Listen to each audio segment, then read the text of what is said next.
Anaendelea kazi inaendelea kuonekana Nyamira County, hakuna penye atafanya kazi. Wao kazi yao ni kwenda huko kuruka hapa na pale, lakini hakuna kazi inafanyika.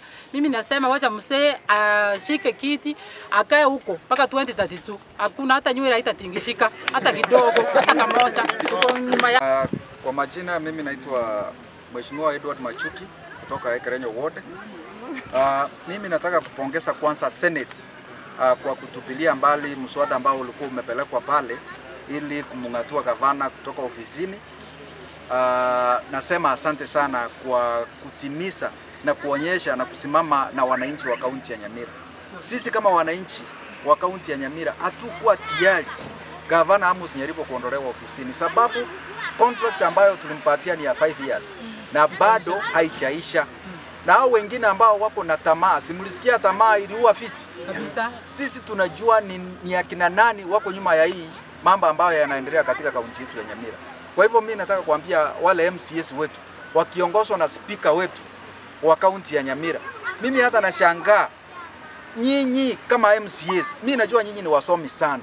Mnawezaje kuweka speaker kwa county assembly ambaye hata hesabu kidogo ya 2/3 na mshinda ndiye anaenda kutuwaipisha pale Senate?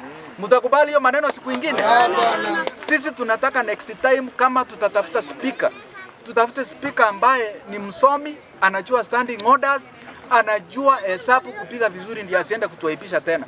Kama walikuwa wanajua speaker, kama alikuwa anajua kwamba hii mswada itaenda kuanguka pale Senate, angepeleka huko, angeadvise MCS kwamba hizo numbers bado hasikuwa zimetosha. Pili, nirudi niongee na wale viongozi ambao wanasukuma, wale ambao ni forces ambao zinasukuma MCS na speaker ndio wafanye hii maneno. Amchakubali kushindwa hadi saa hii. Mimi nataka niwaambie, mlianza kwa by election tukawanyorosha. Mmekuja mmeenda impeachment, mnataka kuhakikisha mzee ameenda. Bado tumewanyorosha.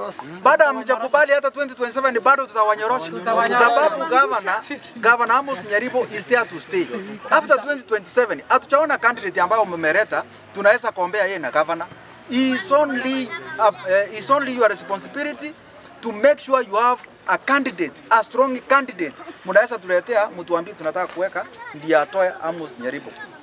Mr. Nyara Kirama from Witbo.